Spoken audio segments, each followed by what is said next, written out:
Hey, RetconRaider here. Today's video is dedicated to the Raiders, the fine folks who help make these videos possible. With special thanks to Nine Knives, Revenant, Alois, Anerdinwarpaint, Dragon Matrix 7, Exsellsior, Gottlieb, Kazorm, Lima, Nathan Welch Jr., Tomasz Piątkowski, and Valinrook. Thanks for your support, guys. That said, let's get started.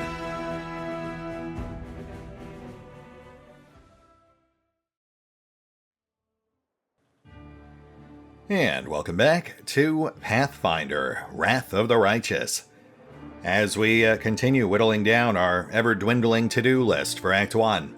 We're almost there, though I will say there were slightly more conversations than I thought there were, so we might need to spend a bit more time chitter-chattering between this and the next episode before we're ready to initiate that final event.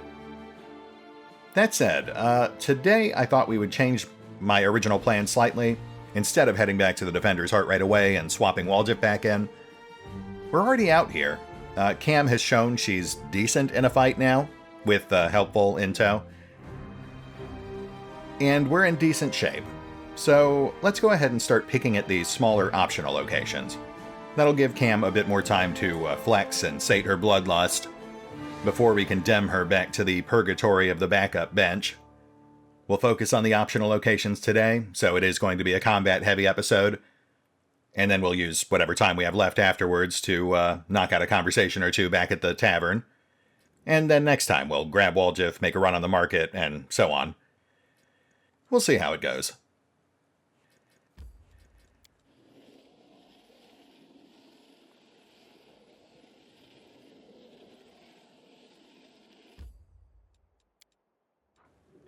Topaz Solutions. This alchemist's laboratory used to sell potent potions at reasonable prices. The shop's owner was always very polite and friendly, yet many customers found his watchful glare rather uncomfortable. I don't know, that doesn't sound too suspicious to me. Valuable goods in a town infested with thieflings, you know. We don't have a lot of spell slots left, but let's at least get a mage armor up on Ember. She is a precious flower and must be protected.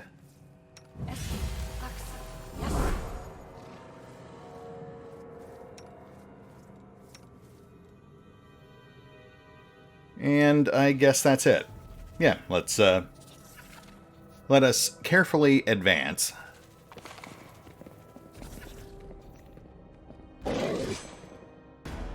Or Lan and Helpful could run into the adjacent room recklessly, triggering a giant fight that gets us all killed. Sure, that works too.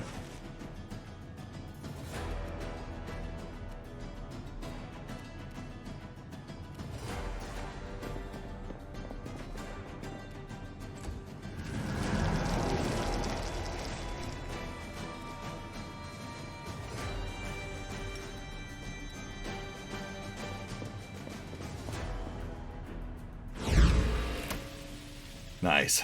And just like that, our odds have actually gotten worse. We've activated a Cambion Alchemist. Okay, let's get the mounted fighters on that guy. With bombs in play, we definitely don't want to cluster up. Yeah, and we'll have Cam and the others try to clear the side room, whilst they keep the alchemist occupied.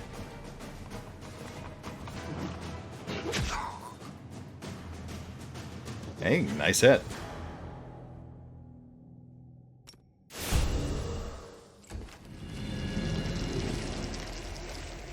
Oh, excellent. Yes, great. This is just going quite well for us, isn't it?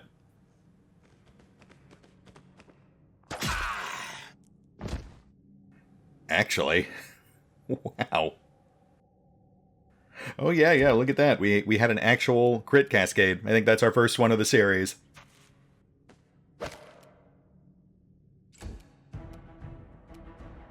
You've crossed the wrong monster.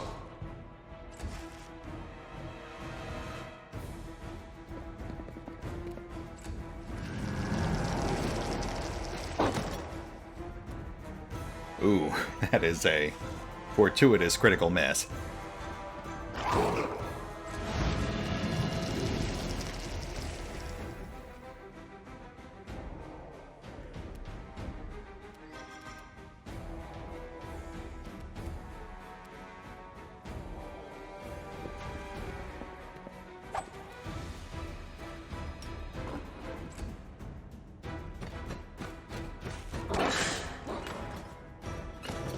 Solid hit on Zorm, but not too bad. We'll get that patched on Darren's next turn.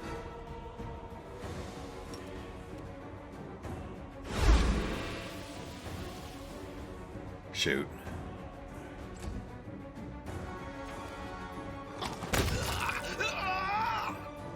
Well, that's one less thing to worry about.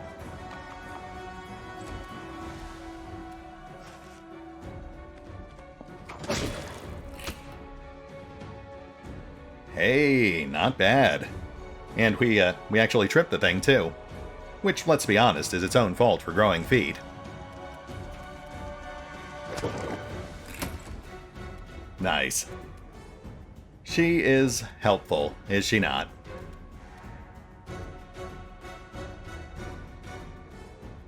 You won't survive me.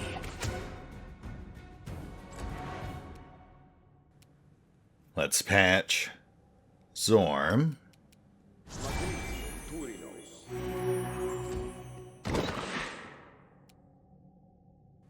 Ooh, just in time, too.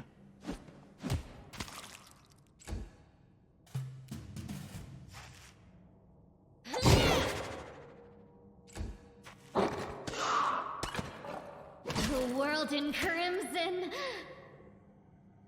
And Zorm is down. But on the bright side, Cam and Helpful had a small crit storm, so that's nice.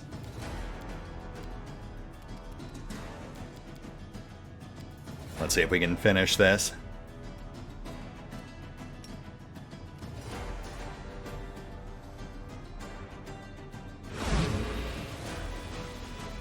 Nice. Into the fray.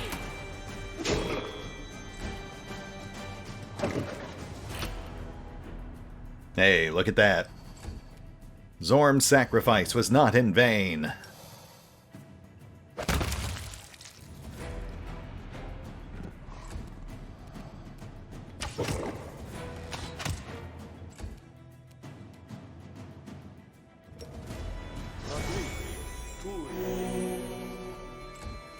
Rise from your grave. Welcome back, Zorm.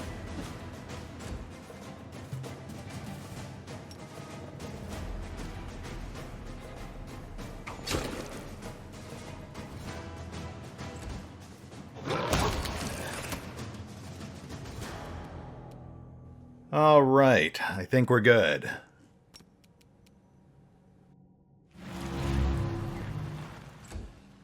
The Inheritor, guide my blade!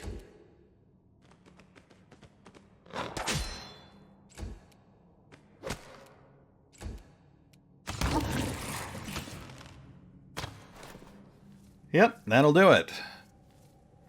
Nice work, guys. A little rocky to start, but I guess that does keep things exciting. How you doing, Zorm? Ah, that's not too bad.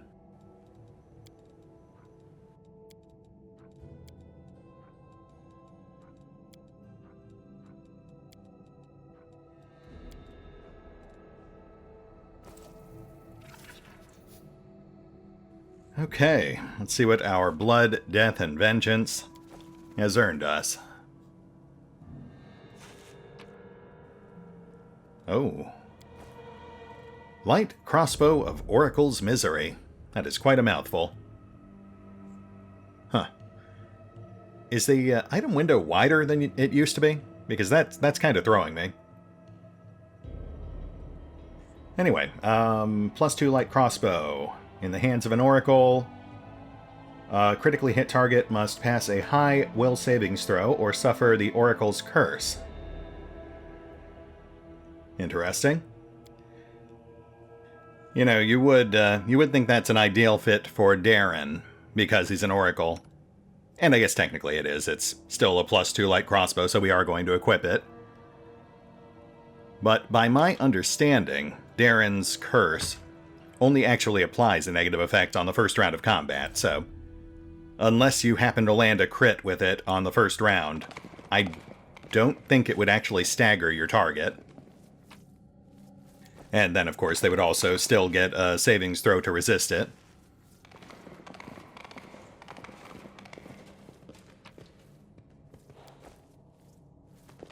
Aw, cute little spider.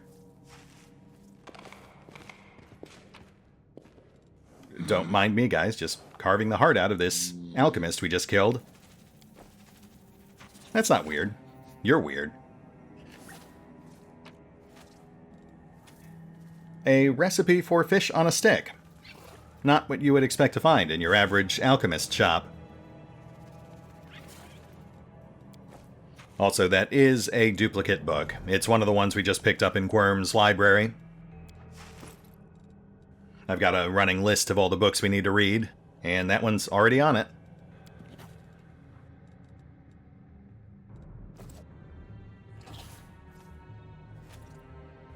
Okay, basement's blocked off, so I think we're done here. On to the next optional location. Hopefully that one will go just a smidge smoother than this one did.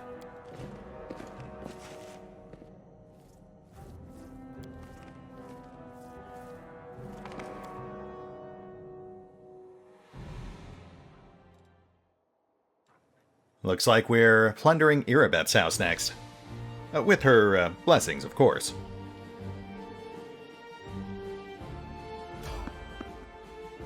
Right after this. Give me something good.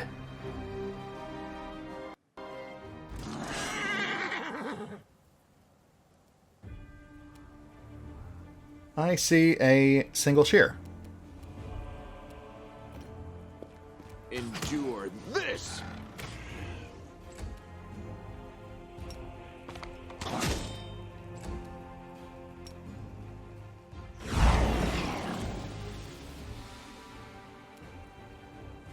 I'll cut you wide open.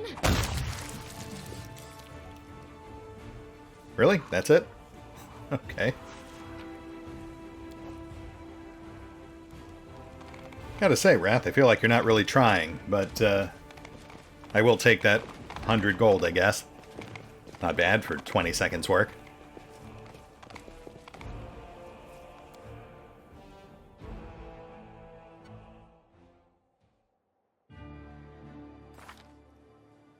That's fine. I guess it all does add up.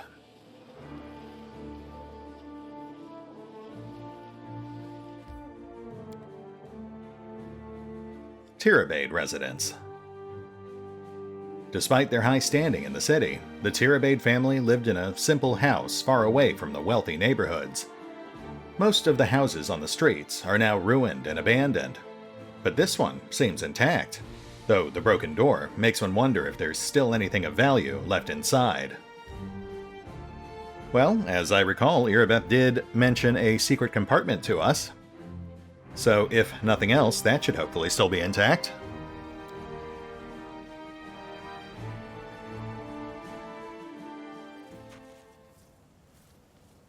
Alright, let's see here.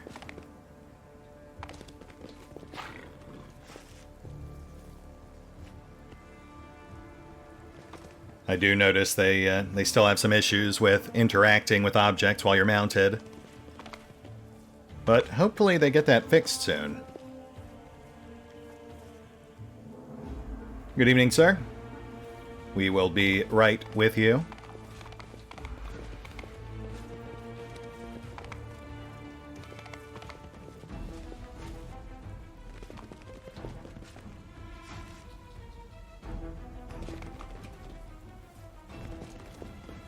Okay, let's go slaughter that poor entranced fighter. And, of course, keep an eye out for whatever entranced him. Doubt is the heart's greatest challenge. Yes? Let's have some fun. Hey, nice. Okay, let's move up and scout for additional threats.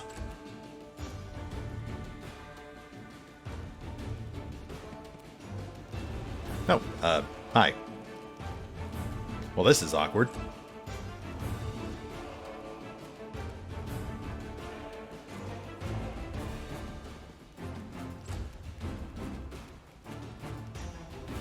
You know, I might switch Cam back to the studded leather, then she'd be able to move faster. Not, I suppose, that it really matters long term.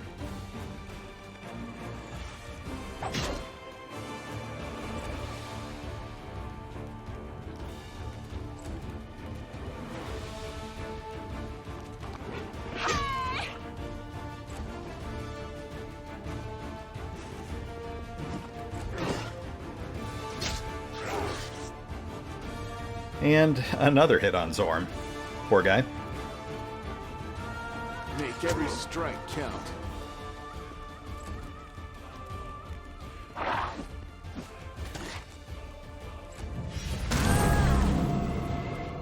Ow. Stop that.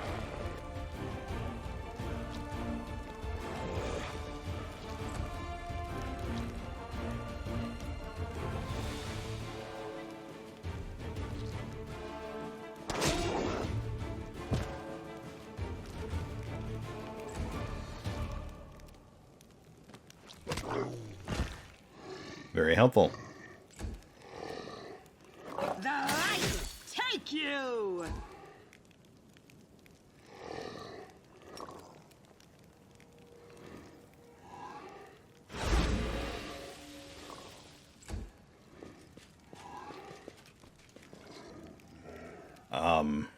Excuse me?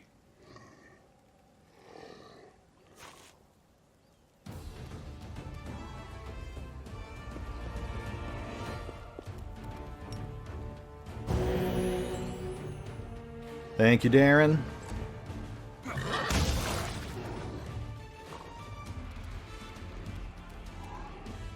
And let's free up our fighters.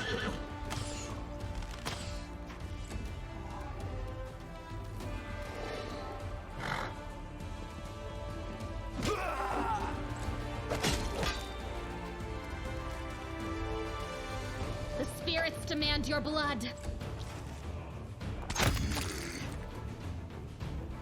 And now, we can all rally to Ember's aid.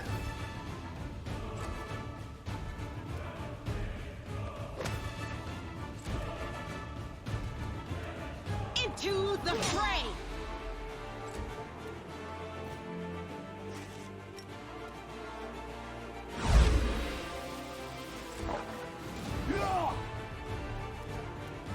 Out of my sight!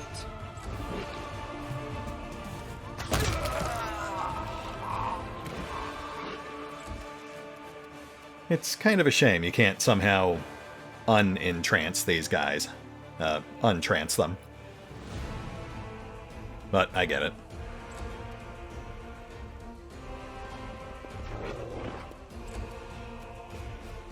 At the end of the day, they're just another flavor of foe to flay.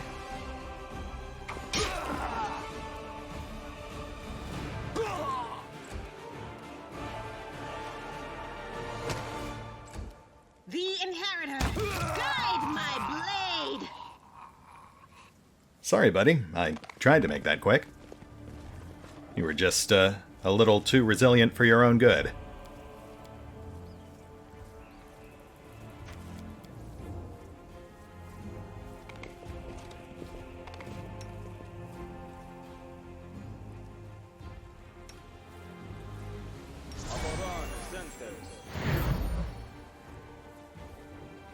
We will go ahead and clear the street real quick before we go indoors.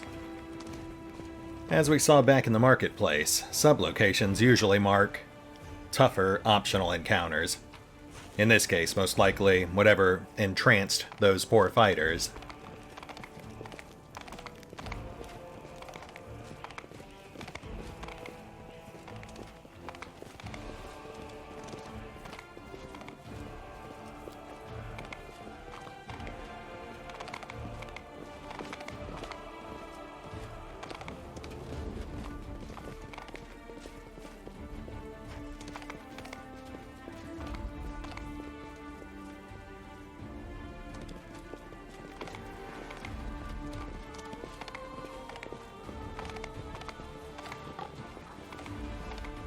Okay, I think we're clear.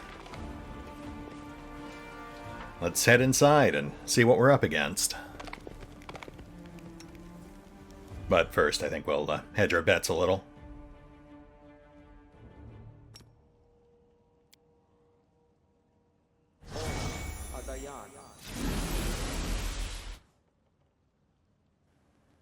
And here we go.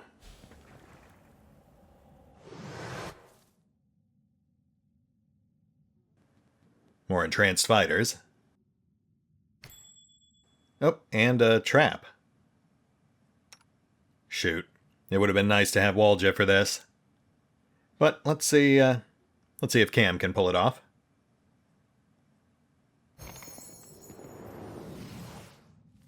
Huh. I think we're actually just outside their perception range. We'll make things right.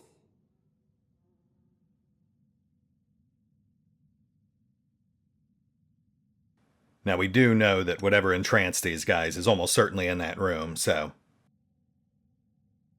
let's open with some crowd control.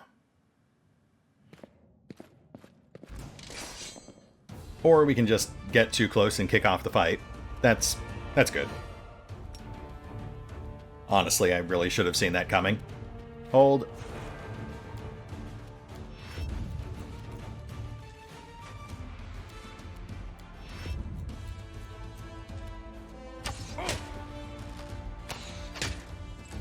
Nice hits. Succubus. Yep, that tracks. But where is she?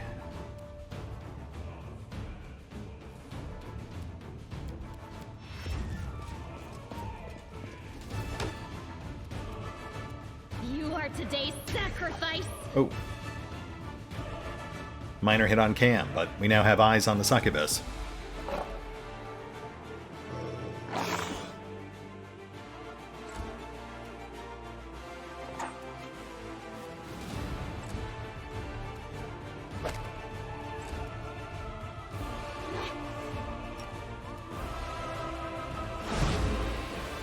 Shoot.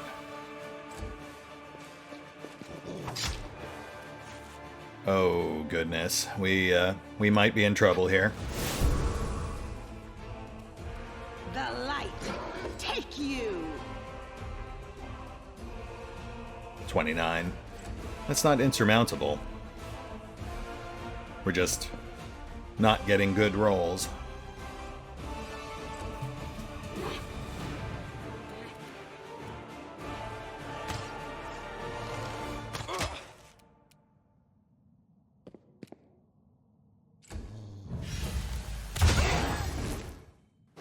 Oh. Well, on the one hand, negative energy level on risk, but on the other, a solid 27 damage hit from Seela. I will accept that trade-off. Go for their hearts!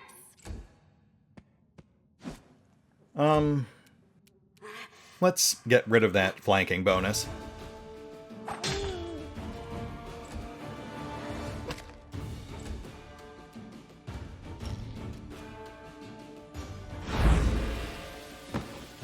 Nice, nice.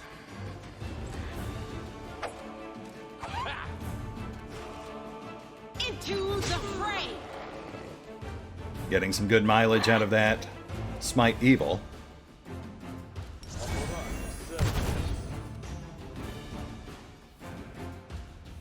-1 debuff on the entranced fighters. You've crossed the wrong mongrel.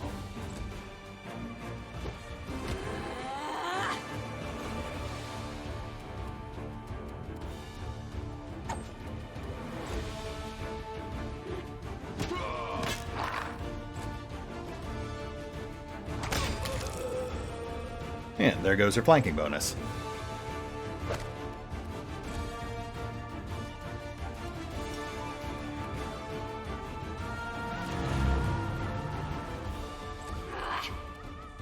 The Inheritor, guide my blade!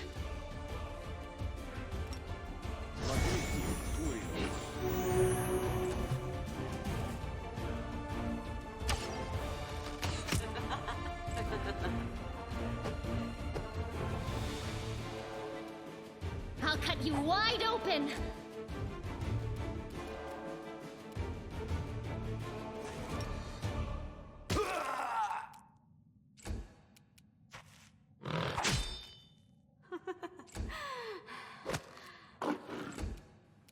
Why are you laughing?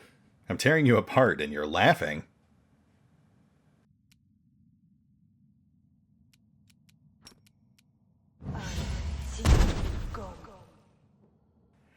Ah, I see. Well, I guess the joke's on me. Boy, I feel foolish now. The light take you!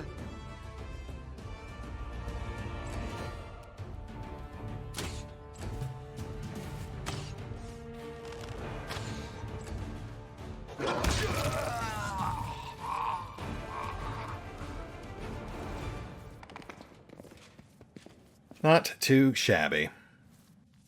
Though I will admit, I was perpetually terrified that she might hit someone with a dominate person. That could have easily flipped things on us.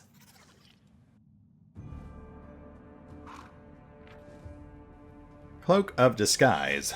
+1 Cloak of Resistance that also grants a +3 Competence bonus to Stealth. That will, of course, go to Waljeff. The +1 Rapier goes to Cam. Actually, we'll let her hold on to Finian until we get back to the tavern.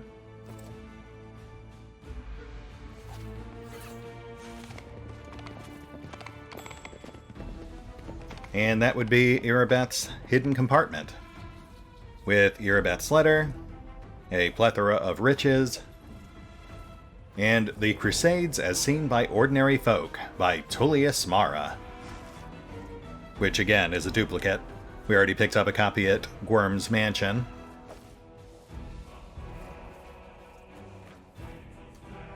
Anevia. If you're reading this, know that I'm alive, and I'm rallying a troop of survivors to rise to the city's defense. We're going to fight our way to the Defender's Heart Tavern, set up our command there, and hold the line until help arrives.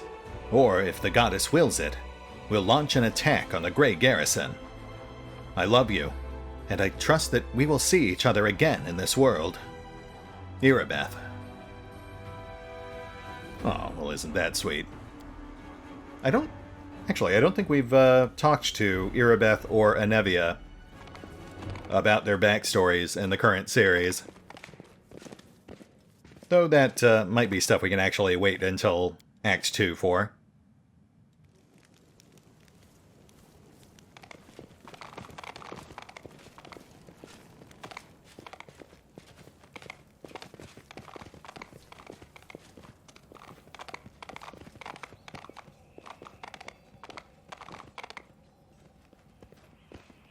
Okay, I think that is it for optional combat encounter number 2. Let's go 3 for 3. Come on, guys.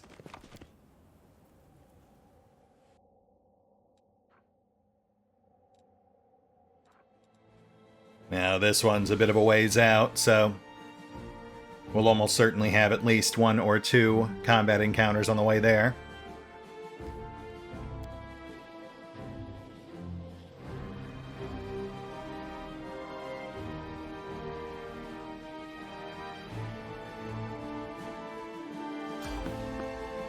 There's one.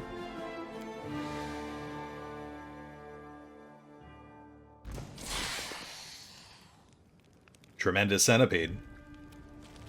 Oh, no, Fiendish Tremendous Centipede. That's slightly more serious. The spirits demand your blood!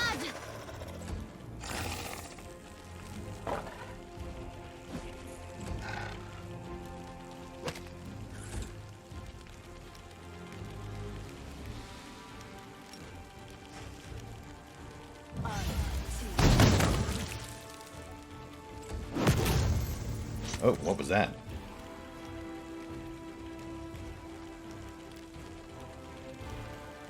Smite good. Okay. Not sure how much mileage that's going to get you on Cam or Helpful, but sure, why not?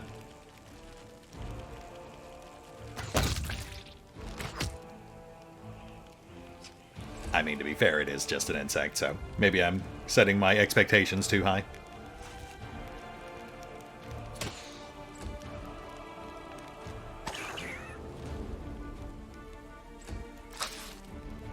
Hi. I didn't even see that thing.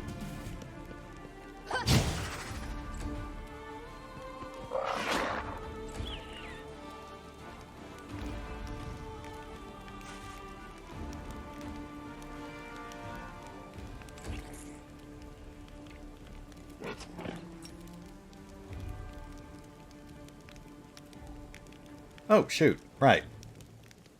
I completely forgot that Evil Eye is a mind effect. My mistake?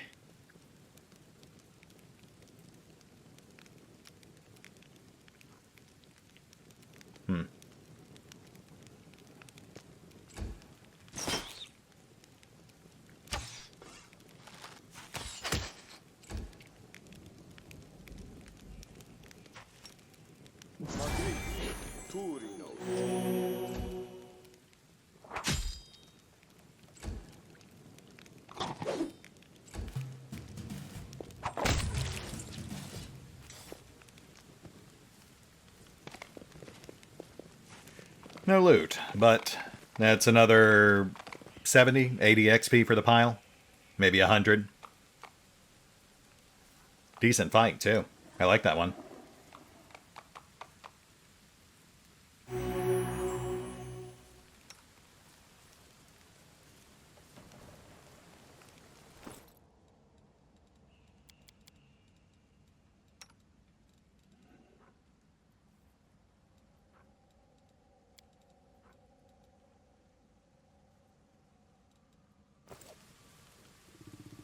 Onward, my friends.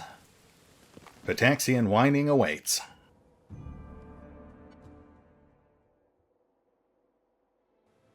I'm guessing one more encounter before we get there.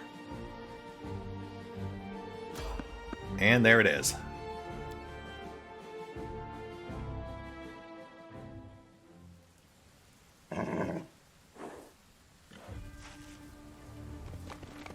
Hello? 4,000 to go.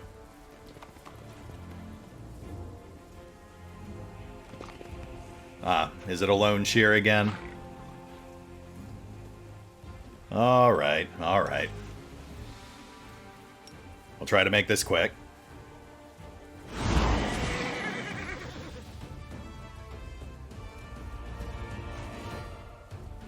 Let's get eyes on the rest of the battlefield, just in case.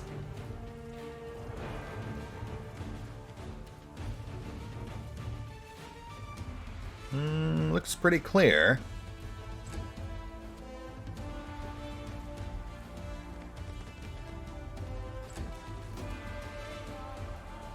Side street? No, I guess it's just our sleepy goat here.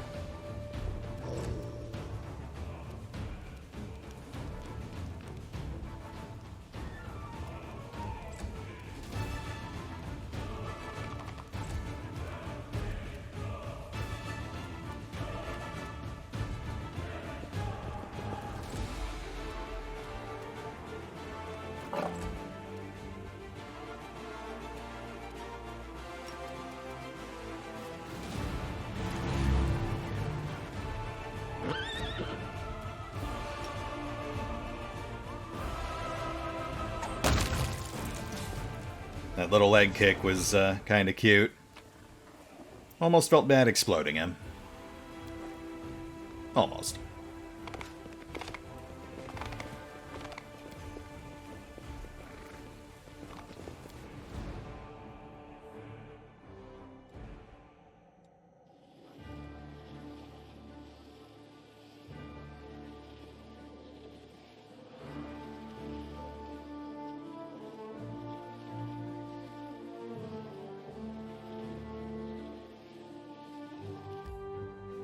And we're here. Pitaxian Wine Cellar. This abandoned warehouse had a bad name long before the demons attacked. Most of the locals kept their distance from the building, as rumors abounded of someone or something howling and scratching the boarded-up doors from the inside. The previous owners of the warehouse are said to have left some valuable items in there, but no brave soul has ever ventured inside to prove it. I feel like that's something that would draw the Eagle Watch or the Inquisition, no? Also, we're fatigued, so I don't know why I just rushed in there. Yep, let's set up camp. And we'll have to do some quick juggling here, because we're working with a different roster than we were last time we camped.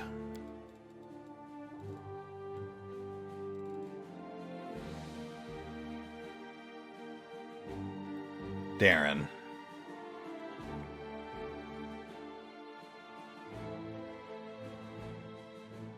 I have Darren invested in world knowledge for alchemy, so I'll have him take over cooking duty. And Sela can help Ember. Looks good.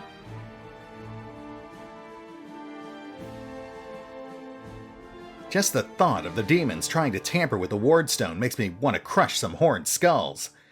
The fiends found a way to cut our defenses off at the knees. This is Righteous Paladin Fury. Interesting. To me, it seems more like the senseless bellowing of a drunkard. Cam, making full use of your short time with us, I say. Always so quick to make friends.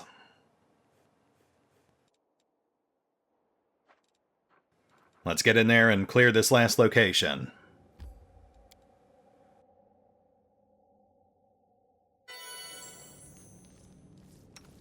Once we set up some buffs. And since we'll be resting again once we get back to the tavern, there's no need to hold back. We'll go full bore. One sec.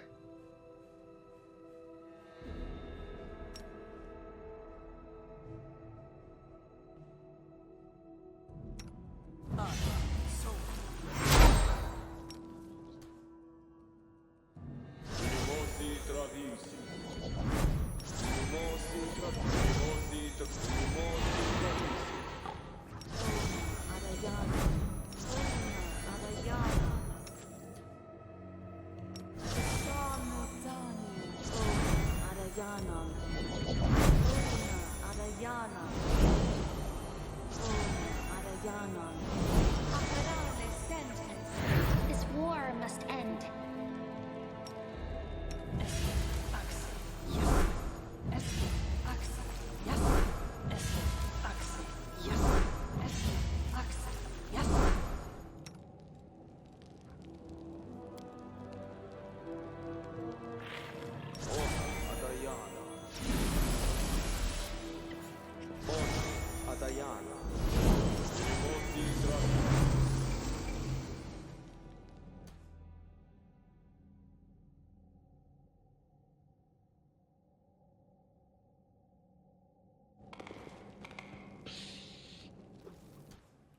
A Wight.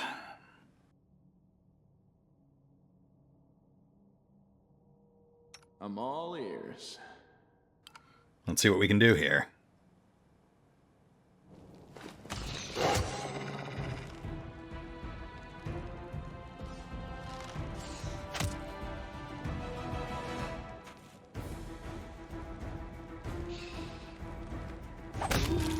Nice. Hang back. Into the fray! We've got more in the next room.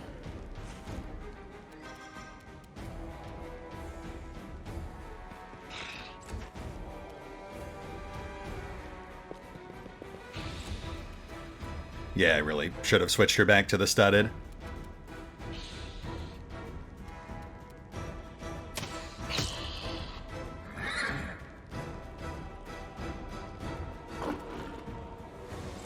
Undead, so no mind affecting.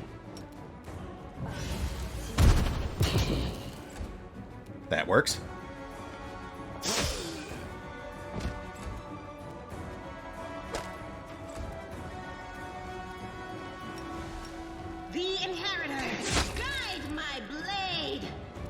Nice hit, Seela.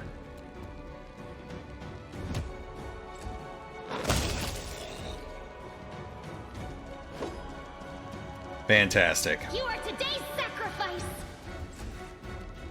You won't survive me. I will see to your demise.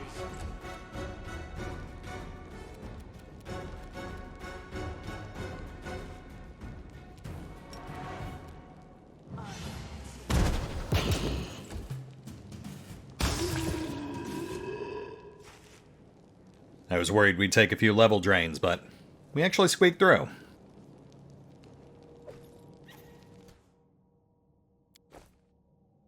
Icebreaker. +1 Cold Iron Battle Axe. On crit, all creatures in 10 feet have to make a reflex save, unspecified value, or suffer 3d6 cold damage. Which sounds great until you realize that's indiscriminate damage. I could see it being more useful once we have access to communal resist and protect. But by that point, a +1 battle axe probably won't cut it, so we'll probably just sell it.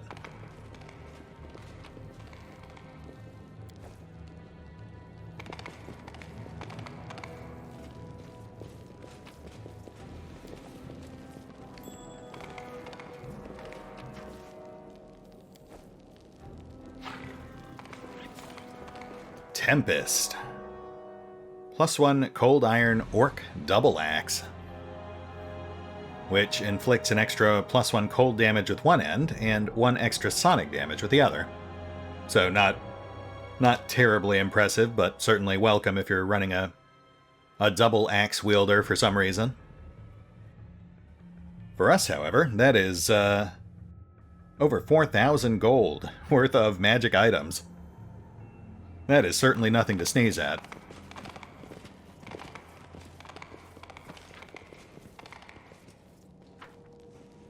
Can we do anything over here now? No? Fair enough. As I speculated back in the beta, that's probably just visual storytelling. A hint as to how the Wights got in here in the first place.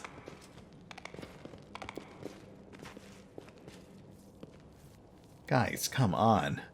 Please, just go through the exit. Goodness.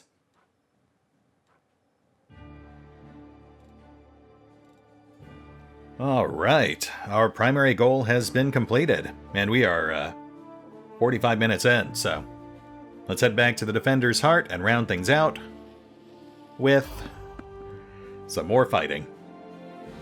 Sure, why not?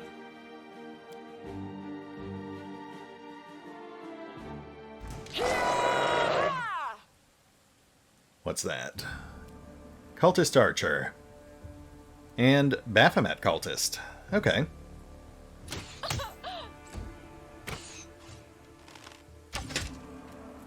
Ow.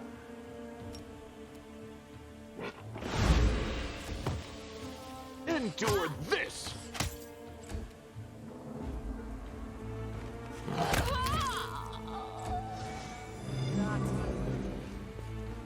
Huh, not quite done yet.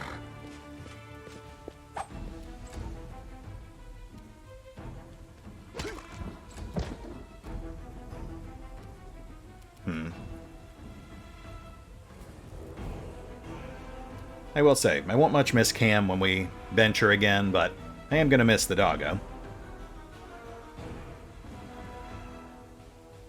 Yeah, sorry, let's wrap this up. I was just thinking, Act 2, party composition.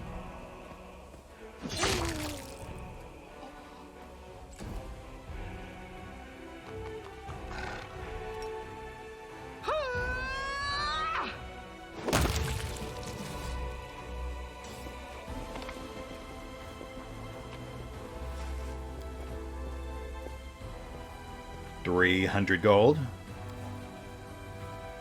400 gold. Well, technically closer to 500 after the armor and scrolls, but who's counting?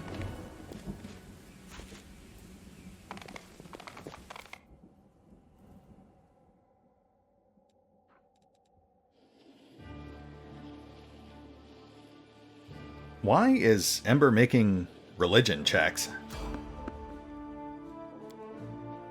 Huh.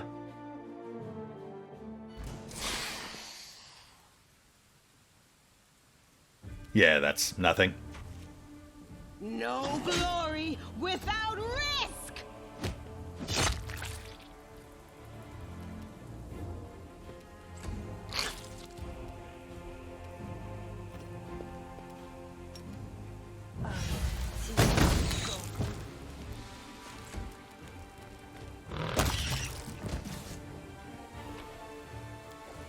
I know nature checks are used for fatigue while you're traveling, and perception checks are obviously used to spot things, but I don't think I've ever seen characters just randomly start making religion checks. That might be something new.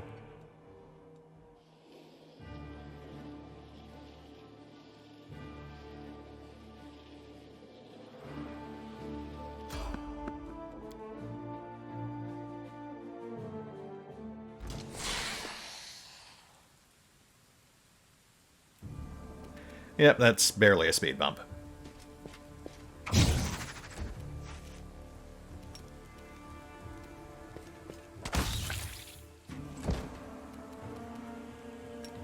The light, take you!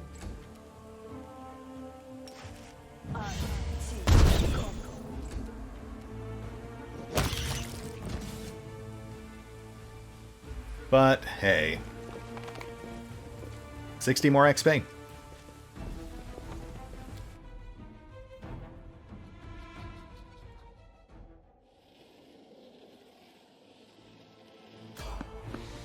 Okay, well, now I'm starting to think Vex is doing this on purpose.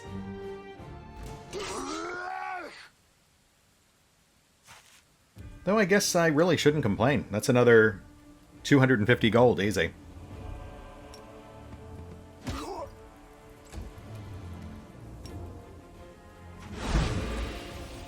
Precision and grace. Oh my goodness, Cam.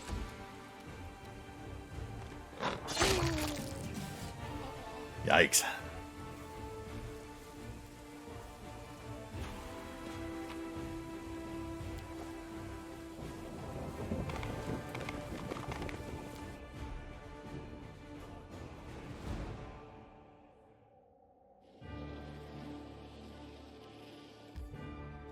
And we are back.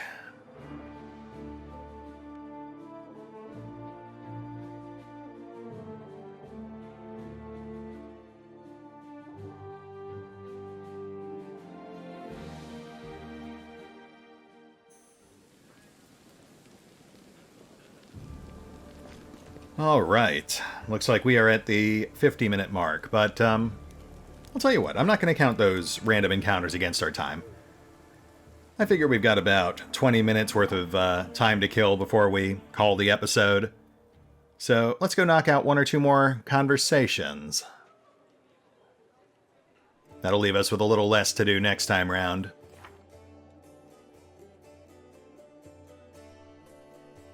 And we're pretty much done with quests, aside from the main ones. So I guess, let's see. Oh, let's do a follow-up with Cam. Camellia looks you over pensively, toying with the snake-shaped bone amulet that dangles from her pale neck. Noticing your glance, she flashes you a cold, barely there smile. Greetings. It seems for a moment that she wants to say something else, but the pause grows too long, and she slips back into cautious silence. So, you're Horgus's daughter. I've got to say, I did not see that coming. Then again, it never really came up before, so, why would I? Yes, you've discovered my most terrible secret. Camellia's words are polite, but her tone grows cold and sharp. Let us keep this our little secret. I assure you my father and I appreciate loyalty and decency. For both myself and my father, I thank you for your understanding. Sure. So, you want to actually tell me about yourself this time? Like, real stuff? You want to know more about me than you already do. Why? Camellia arches a dainty brow. I talk to the spirits of this tormented land, and they guide me in battle. I'll help you fight the demons, and I swear that you can rely on me in this matter. Isn't that sufficient? You know what? I guess it is. I can't really hold that taciturn nature against you, because I feel like Vex might answer someone in much the same way were they to pry into his personal affairs. How about your fighting skills? Where'd those come from? I had good teachers, although they don't get all the credit. I am a most diligent student. Camellia licks her parched lips. Sure. What about that necklace you're always wearing? That is very distinctive. Ah, my little trinket. It's so nice of you to notice. But I assure you this amulet is nothing but a bauble. Can a lady not be drawn to beautiful, useless things? Anyway, as much as I enjoy our delightful conversations, the spirits are calling me, and I must respond. Please excuse me. Camellia turns away, watching you out of the corner of her eye. Alright, well, fair enough. Again, I can't really falter for her excessively cautious nature. I mean, Vex is a bit of a surly bastard himself, but as long as Cam stays loyal and helpful, he'll have no reason to really give her a hard time about anything. Let's go for a longer one this time. In fact, let's do this one. I've been putting it off for quite a while. Where... It's not just me, right? There used to be a fireplace there. Wow, that was quite an attack the cultists mounted on this place. They just erased entire building features straight out of existence. Very impressive. Just listen to this woman. Isn't it amazing how much nonsense can fit into such a small package? Said one halfling to another. An imposing young Oread is surrounded by a crowd of crusaders who are hanging on to her every word. I hope this example clearly illustrates the difference between Jistka legionnaires from the last war and the crusaders. The perfection of form and spirit they were imbued with during creation turned them into parts of a well-balanced war machine. Not a ragtag bunch of individuals, but a united whole. Now tell me again why I am supposed to be impressed by your reckless assaults, where everyone is fighting for their own ego and for the right to beat their peers, to a swift but pointless heroic sacrifice. Some of the Crusaders grumble unhappily, but it is clear that they are captivated by the woman's words. The only exception is a scraggly and disheveled halfling monk, whose puffy black eye gives him away as a brawler and a troublemaker. So not really much of a monk then, I feel. He enthusiastically pushes forward and tries to engage, but one of his friends swiftly jabs him in the back with an elbow, making the poor fellow pause to catch his breath.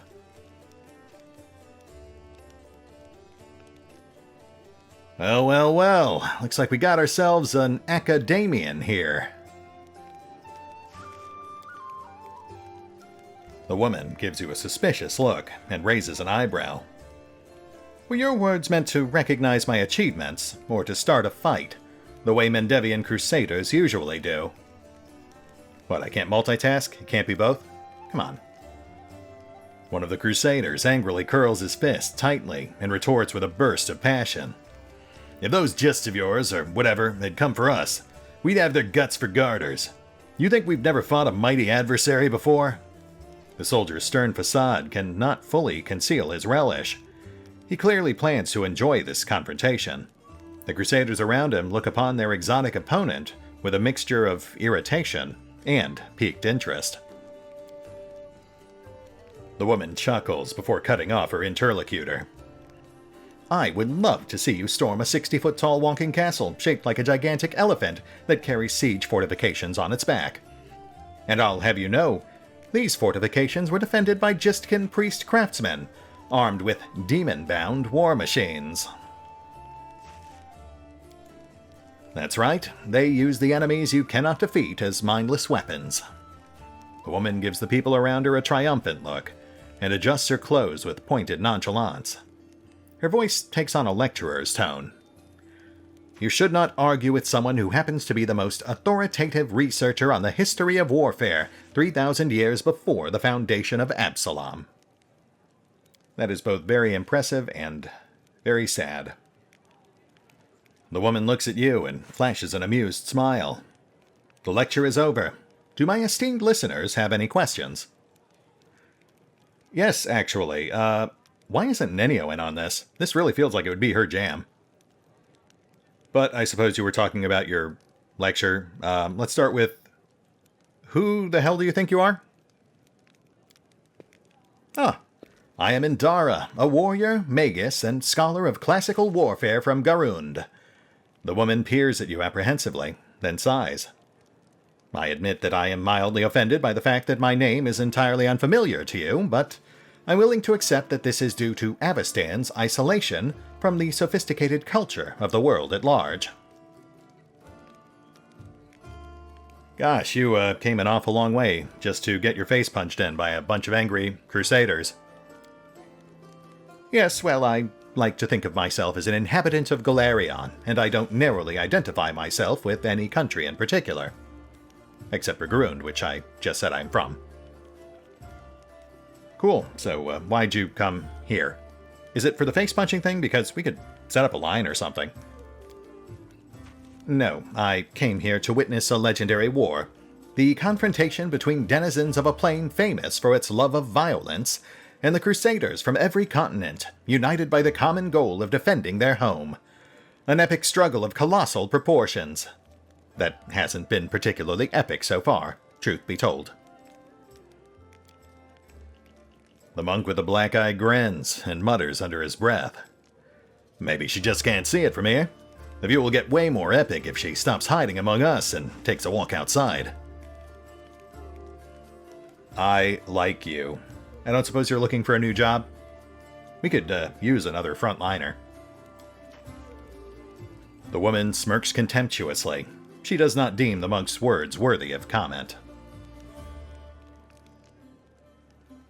Well gosh, I guess you must know more about warfare than all the crusaders combined. Oh? Am I hearing things, or did someone finally acknowledge my competence in the art of warfare?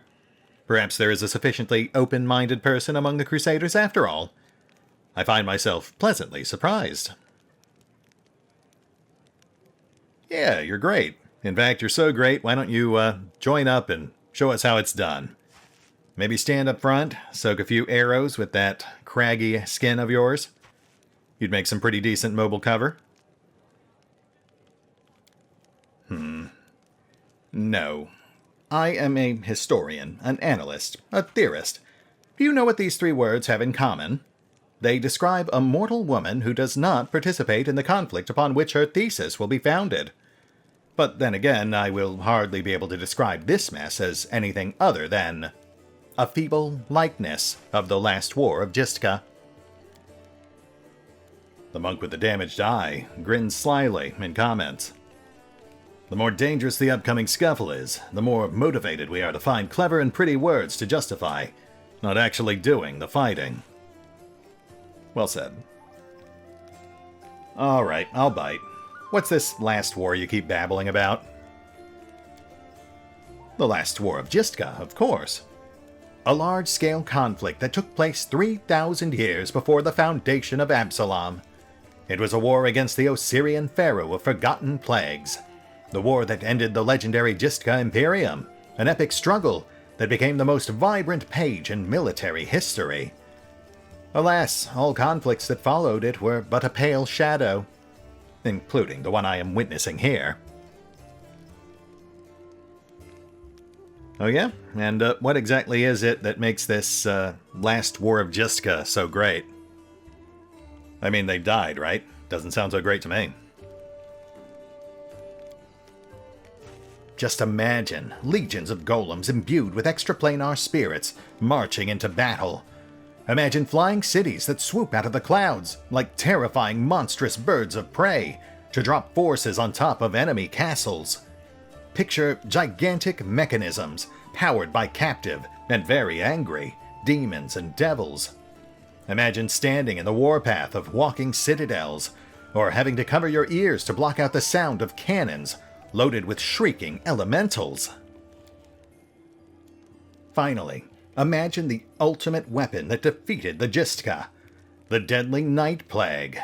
The affliction was an attack dog, a trained epidemic, a tamed pestilence, striking only those who its master wanted to kill. Imagine all these terrors, and understand that no flight of fancy can even come close to the horror of the nightmares that they made real. Gosh, I gotta say, you know an awful lot about a war that happened so long ago it doesn't matter. How do you know about this stuff, anyway? I can say without false modesty that there is no more authoritative researcher on Golarion when it comes to the history of warfare 3,000 years before the foundation of Absalom. I've dedicated my whole life to this subject. I've personally visited old battlefields and studied the most mysterious and forbidden archives containing chronicles of ancient wars, sometimes risking my life in the process.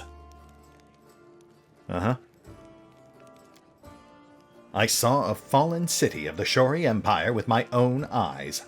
I ripped out the control crystal from an exterminator-class combat golem that guarded a Jistka laboratory with my own hands. These fingers held the glass flask that the servants of the Pharaoh of Forgotten Plagues used to create the first generation of pestilence that devastated the Jistka Imperium. How do I know so much? I saw and touched everything that I am telling you about. Yes, that does sound very impressive and totally not at all completely fabricated to impress random strangers. Well, no matter what kind of crazy nonsense you're gibbering about, I'm going to say none of that matters, and you're wrong to talk down to the Crusaders. Not just because they'll beat the crap out of you, but, you know, everything you're saying is nonsense. A debate? Oh, I will be happy to prove that the current conflict can't hold a candle to the last war of Jistka. Very well. The last war of Jistka was waged using a significantly greater number of troops. Both sides actively relied on reinforcements from allied planes, and their strategic planning was perfected through no fewer than 7 rounds of intensive design. None of the above applies to this war of yours. Compared to the Jistka, we are but stone club-wielding kobolds. I would like to conclude my thesis with a few words of wise counsel from Dagon, an advisor to the Pharaoh of Forgotten Plague. I doubt you will comprehend the true genius of his statement, but here it is nonetheless. A gadfly sees the ox pays no heed to the gadfly, but crimson fever takes them both. Yeah, I get it. Kill gadflies. Very clever.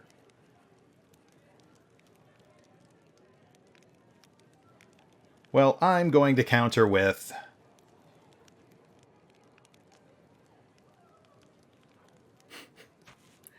You know what, looking at this, I think it all boils down to...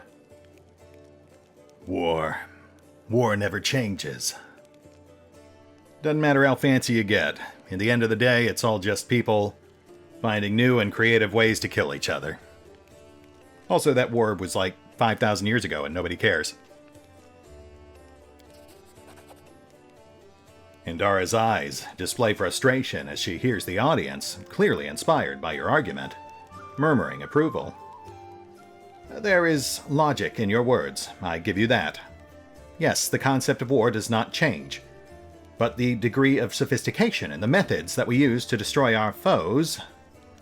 The woman stops, realizing her words, no matter how ostentatious she makes them, no longer have the power to captivate the audience.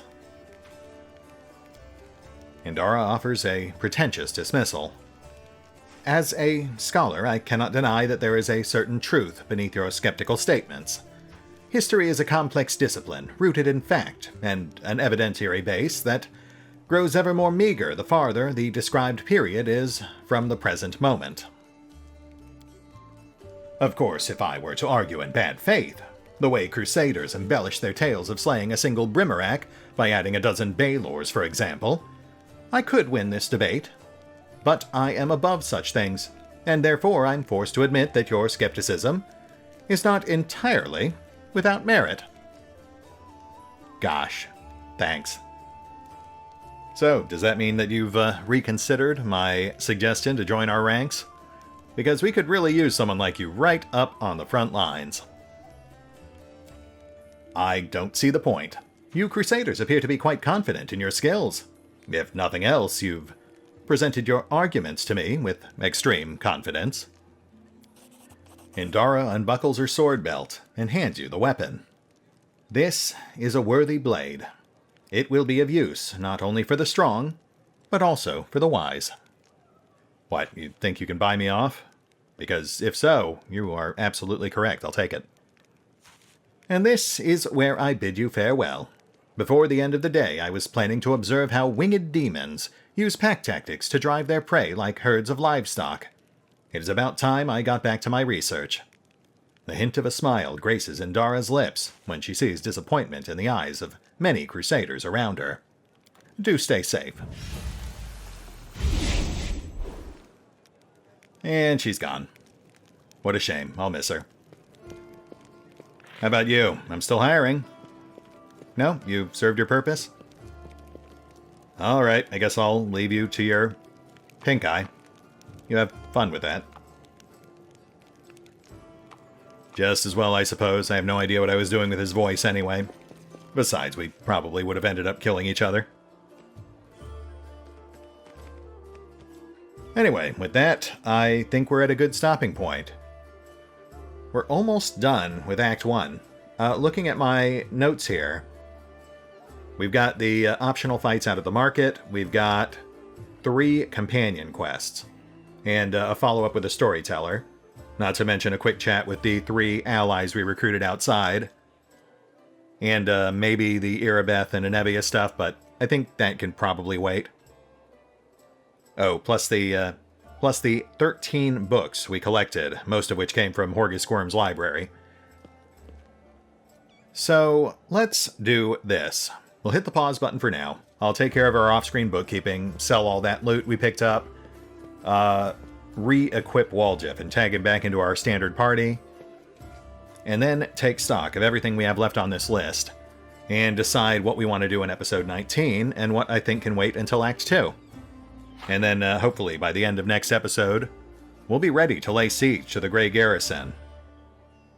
And we might have a lore book episode on the side.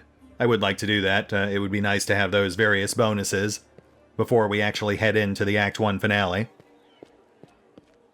We'll see.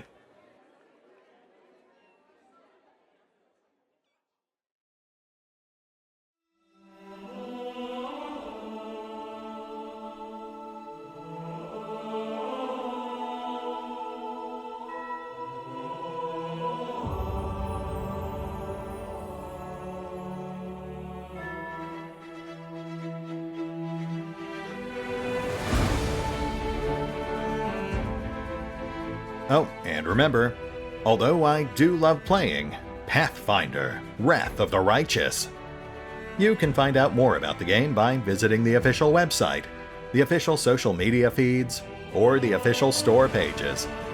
And if you'd like to help support the channel, then feel free to push the buttons that do the things, or maybe even check out the Patreon. Links are in the description.